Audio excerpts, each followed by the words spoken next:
Hi viewers, மீண்டும் Wilson review Tamil channel மூலமாக உங்களை சந்திக்கிறதுல பெருமகிழ்ச்சி அடைகிறேன்.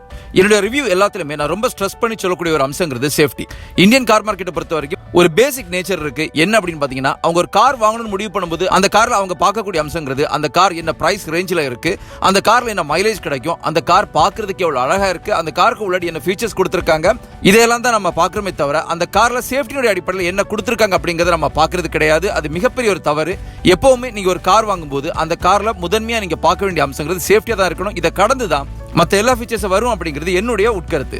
இந்தியன் கார் மார்க்கெட்டை பொறுத்த வரைக்கும் ஒவ்வொரு கார் கம்பெனிகளும் தங்களுடைய கார்களை குளோபல் NCAP Crash ரேட்டிங்ல உட்புகுத்தி அதிலிருந்து ரேட்டிங் எடுத்து மக்கள் கிட்ட தங்களுடைய கார்கள் இவ்வளவு உறுதித்தன்மையான கார்கள் அப்படிங்கறத ப்ரூவ் பண்ணிட்டு இருக்காங்க. சோ அதனுடைய அடிப்படையில் இப்ப ரீசெண்டா குளோபல் NCAPல 4 கார்களுடைய கிராஷ் டெஸ்ட் நடந்திருக்கு. சோ நாம இன்னைக்கு இந்த ரிவ்யூல அந்த 4 கார்கள் எது, அந்த 4 கார்களுக்கும் சேஃப்டியோட அடிப்படையில் என்ன ரேட்டிங் கொடுத்திருக்காங்க, அந்த காரோட பிரைஸ் ரேஞ்ச் என்ன மைலேஜ் கிடைக்குது, அதை நம்ம வாங்கலாமா வேண்டாமா அப்படிங்கறத நம்ம இப்ப டீடைலா பார்க்க போறோம். இப்போ இந்த ரிவ்யூ பார்க்கலாம்.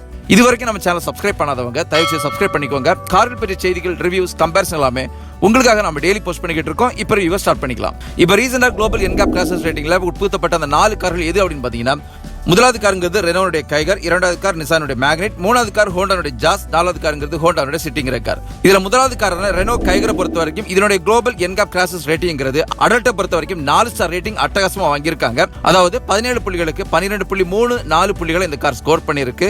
சைல்டு சேஃப்டியை பொறுத்த வரைக்கும் 2 ஸ்டார் வாங்கியிருக்காங்க. புள்ளிகளை பார்க்கும்போது 49க்கு 21.05 புள்ளிகளை இந்த கார் ஸ்கோர் பண்ணிருக்கு. ரெனோ கைகனுடைய சென்னை ஆன் ரோட் பிரைஸ்ங்கிறது 6,68,800 ஆரம்பிச்சு 12,34,000 வரைக்கும் இப்போதைக்கு கரண்டா வித்துக்கிட்டு இருக்காங்க. என்னென்ன ஃபியூல் ஆப்ஷன்ல இந்த ரெனோ கைகர் கார் அவைலபிளா இருக்கு அப்படின்னு பாத்தீங்கன்னா, பெட்ரோல மட்டும்தான் இந்த கார் அவைலபிளா இருக்கே தவிர டீசல், சிஎன்ஜின் வேற எந்த ஆப்ஷன்லையும் இந்த கார் இப்போதைக்கு அவைலபிளா கிடையாது.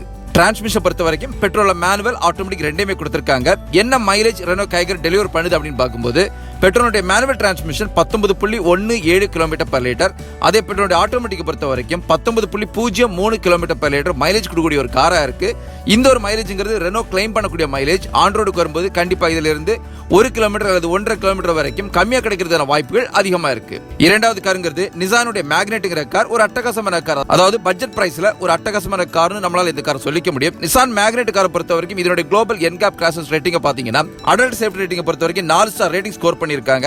புள்ளிகளை பார்க்கும்போது 17க்கு 11.85 புள்ளிகள் ஸ்கோர் பண்ணிருக்காங்க. சைல்டு சேஃப்டி ரேட்டிங் பொறுத்த வரைக்கும் 2 ஸ்டார் ரேட்டிங் ஸ்கோர் பண்ணிருக்காங்க. புள்ளிகளை பார்க்கும்போது 49க்கு 24.88 புள்ளிகள் இந்த கார் ஸ்கோர் பண்ணிருக்கு. நிசான் மேக்னெட்டோட சென்னை ஆன் ரோட் பிரைஸ்ங்கிறது 6,72,200 ஆரம்பிச்சு 12,22,000 வரைக்கும் இப்போதைக்கு கரண்டா வித்துக்கிட்டு இருக்காங்க. என்னென்ன ஃபியூல் ஆப்ஷன்ல இந்த கார் அவைலபிளா இருக்கு அப்படின்னு பாத்தீங்கன்னா, பெட்ரோல மட்டும் தான் இந்த காருமே அவைலபிளா இருக்கு. டீசல், சிஎன்ஜின் வேற எந்த ஆப்ஷன்லையும் இந்த கார் இப்போதைக்கு அவைலபிளா கிடையாது. டிரான்ஸ்மிஷன் பொறுத்த வரைக்கும் பெட்ரோல மேனுவல், ஆட்டோமேட்டிக் ரெண்டுமே கொடுத்திருக்காங்க. என்ன மைலேஜ் இந்த கார் டெலிவர் பண்ணிக்கிட்டு இருக்கு அப்படின்னு பார்க்கும்போது, பெட்ரோலுடைய manual transmission 18.75 kilometre per litre, அதே பெட்ரோலுடைய ஆட்டோமேட்டிக் பொறுத்த வரைக்கும் 17.7 கிலோமீட்டர் பர் லிட்டர் மைலேஜ் கொடுக்கக்கூடிய ஒரு காரா இருக்கு. இந்த மைலேஜுமே நிசான் கிளைம் பண்ணக்கூடிய மைலேஜ். ஆன்ரோடுக்கு வரும்போது இந்த மைலேஜ் கண்டிப்பா கிடைக்காது. இதுல இருந்து 1.5 கிலோமீட்டர் வரைக்கும் கம்மியா கிடைக்கிறதுக்கான வாய்ப்புகள் தான் அதிகமா இருக்கு. மூணாவது காருங்கிறது ரொம்ப மிக முக்கியமான ஒரு காரும் கூட. அது ஹோண்டாவுடைய ஜாஸ்ங்கிற கார். சேஃப்டியுடைய அடிப்படையில் ஒரு அட்டகாசமான காரும் நம்மளால இந்த கார் சொல்லிக்க முடியும். அது மட்டும் இல்லாம இந்த கார்ல கிடைக்கிற கம்ஃபோர்ட், டிரைவிங் பெர்ஃபார்மன்ஸ் எல்லாமே அட்டகாசமா கொடுத்திருக்காங்க. அதுல எந்த ஒரு மாற்று கருத்தும் கிடையாது. ஹோண்டா ஜாஸ்னுடைய குளோபல் NCAP Crash ரேட்டிங்ல கிடைச்சக்கூடிய ஸ்டார் ரேட்டிங்கிறது அடல்ட் சேஃப்டியை பொறுத்த வரைக்கும் 4 ஸ்டார் ரேட்டிங் வாங்கியிருக்காங்க. அதாவது புள்ளிகளை பார்க்கும்போது 17க்கு 13.89 புள்ளிகள் இந்த கார் ஸ்கோர் பண்ணியிருக்கு. சைல்டு சேஃப்டி ரேட்டிங் பொறுத்த வரைக்கும் 3 ஸ்டார் ரேட்டிங் வாங்கியிருக்காங்க. அது 49க்கு 31.54 ஒரு அட்டகாசமான ஸ்கோர் ரேட்டிங் இந்த கார் வாங்கியிருக்கு. ஹோண்டா ஜாஸ்னுடைய சென்னை ஆன் ரோட் பிரைஸ்ங்கிறது 8,94,000 ஆரம்பிச்சு 12,05,000 வரைக்கும் இப்போதைக்கு கரண்டா வித்துக்கிட்டு இருக்காங்க. என்னென்ன ஃபியூல் ஆப்ஷன்ல இந்த கார் அவைலபிளா இருக்கு அப்படின்னு பாத்தீங்கன்னா, பெட்ரோல மட்டும்தான் ஹோண்டா ஜாஸ் அவைலபிளா இருக்கு. டீசல் இந்த கார் சுத்தமா கிடையாது. டிரான்ஸ்மிஷன் பொறுத்த வரைக்கும் பெட்ரோல மேனுவல், ஆட்டோமேட்டிக் ரெண்டையுமே கொடுத்திருக்காங்க. இந்த கார் என்ன மைலேஜ் டெலிவர் பண்ணுது அப்படின்னு பார்க்கும்போது, பெட்ரோலுடைய manual transmission 16.6 kilometre per litre, அதே பெட்ரோலுடைய ஆட்டோமேட்டிக் பொறுத்த வரைக்கும் 17.1 கிலோமீட்டர் பர் லிட்டர். இதுவுமே ஹோண்டா கிளைம் பண்ணக்கூடிய மைலேஜ். ஆன்ரோடுக்கு வரும்போது 1லேருந்து 1.5 கிலோமீட்டர் வரைக்கும் கம்மியா கிடைக்கிறதுன வாய்ப்புகள் அதிகமா இருக்கு.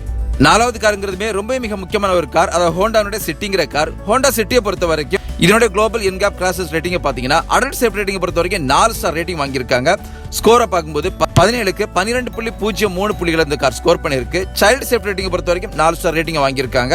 அதாவது 49க்கு 38.27 புள்ளிகளை இந்த கார் ஸ்கோர் பண்ணியிருக்கு. ஹோண்டா சிட்டி காரோட சென்னை ஆன் ரோட் பிரைஸ்ங்கிறது 10,70,70,000 ஆரம்பிச்சு 11,49,000 வரைக்கும் ஃபிக்ஸ் பண்ணியிருக்காங்க. ஃபியூல் ஆப்ஷனை பார்க்கும்போது ஹோண்டா சிட்டி பெட்ரோல மட்டும்தான் இருக்கு. டீசல் இந்த கார் கிடையாது. டிரான்ஸ்மிஷன் பொறுத்தவரைக்கும் ஹோண்டா சிட்டியுடைய 4th ஜெனரேஷன் பெட்ரோல் மேனுவல் மட்டும் தான் கொடுத்திருக்காங்க. நான் தெளிவுபடுத்திக்கிறேன், ஹோண்டா சிட்டியுடைய 4th ஜெனரேஷன் பெட்ரோல் மேனுவல் மட்டும் தான் கொடுத்திருக்காங்க. உங்களுக்கு ஆட்டோமேட்டிக் இதில் கிடையாது. மைலேஜை பார்க்கும்போது பெட்ரோல் மேனுவல் டிரான்ஸ்மிஷன் 17.4 km/லிட்டர் மைலேஜ் கிடைக்கக்கூடிய ஒரு கார் இந்த கார் இருந்துகிட்டு இருக்கு. ஸோ நம்ம இன்னைக்கு ரிவ்யூ பண்ண இந்த 4 கார் பொறுத்த வரைக்கும் 4 காருமே அட்டகாசமான கார். இதில் குறிப்பா ரெனோட கைகர், நிசானோட மேக்னெட் இந்த 2 காருமே 4 மீட்டருக்கு உள்ளாடி வரக்கூடிய ஒரு சப் காம்பாக்ட் எஸ்யூவி செக்மெண்ட்ல வரக்கூடிய ஒரு காரும் கூட. இந்த 2 காருமே பட்ஜெட் பிரைஸ்ல ஒரு அட்டகாசமான கார். ஸோ உங்களை யாராவது எனக்கு ஒரு பட்ஜெட் பிரைஸ்ல பார்க்கறதுக்கு அட்டகாசமான லுக்கு கொடுக்கக்கூடிய, அதே நேரத்தில் நல்ல மைலேஜ் கொடுக்கக்கூடிய, நல்ல டிரைவிங் பெர்ஃபார்மன்ஸ் கொடுக்கக்கூடிய, ஒரு டியூரபிலிட்டி இருக்கக்கூடிய ஒரு கார் வேணும்னு எதிர்பார்க்குறீங்கன்னா நீங்க ரெனோ கைகர் மட்டும் இல்லாமல் நிசான் மேக்னெட் இந்த 2 கார்ல உங்களால் செலக்ட் பண்ணிக்க முடியும். அந்த அளவுக்கு ஒரு பெர்ஃபெக்டான கார் தான் இந்த 2 கார்.